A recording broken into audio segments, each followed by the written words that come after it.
Well, we've seen a lot of very interesting polling come out, at least on the Democratic side of the aisle, for the 2020 presidential election. We saw one poll this week that had Joe Biden absolutely slaughtering all of the competition.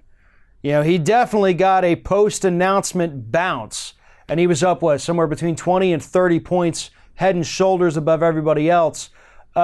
Except it turns out that poll didn't even have a sampling size of voters under the age of 49 large enough to even bother reporting. So it was an exceptionally skewed poll. We have seen other polls that, oh, wow, this one looks like, oh, wait, no, you only sampled like 30 people. This isn't a good poll. Let's all agree on something right now. While I have no doubt that the polling does help give us an idea of where everybody stands in the positioning, either first, second, third, fourth, fifth, or so on place, anything beyond that, polls right now don't matter at all. They don't. Let's stop pretending that they do. Let's stop pretending that the so-called numbers people, and I think everybody knows what I'm talking about. Let's stop pretending like they didn't get it wrong in 2016.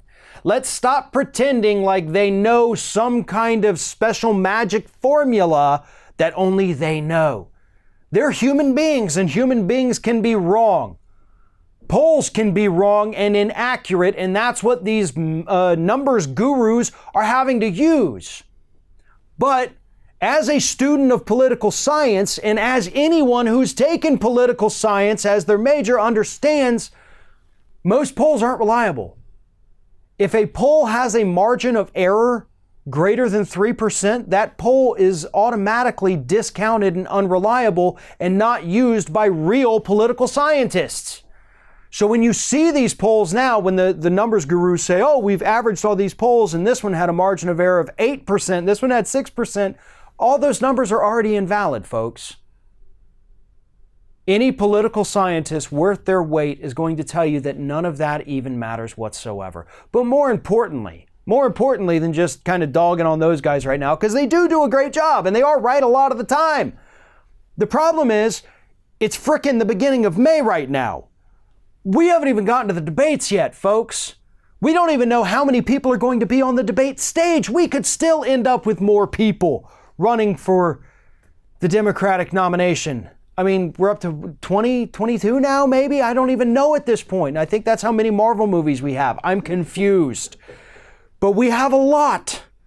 So we may have to have like two separate debates. You know, the big boy debate and the kids table debate. And I don't mean big boy as in boy. We've got a lot of women who will take that stage. And I think at this point, it's probably going to be a woman that captures the nomination. Elizabeth Warren is surging in the polls, if those polls can be trusted. I think she's doing much better. I don't think Biden is doing as well as the polls say. But for the love of God, folks, right now, can we just lay off the polls? That's the point of all of this. None of it matters. None of it's true.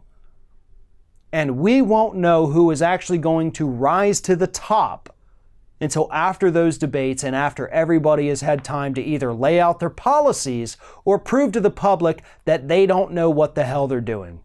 And I guarantee you that by the time we hit the end of that first debate, we will see multiple people drop out. We will see poll positions changes. We will see people we thought were superstars become duds. And we will see duds become superstars because it happens every single time.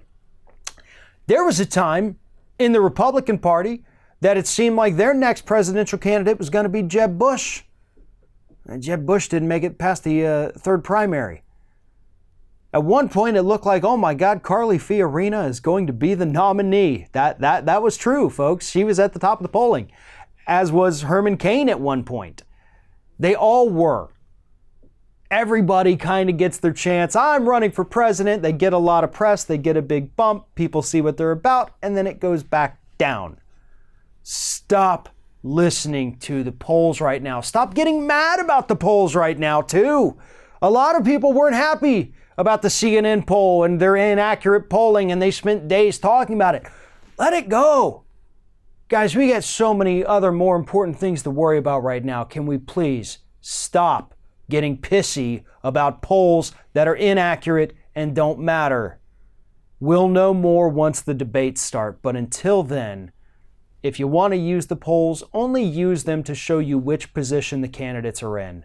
If you read more into it than that, then you're reading information that is blatantly incorrect.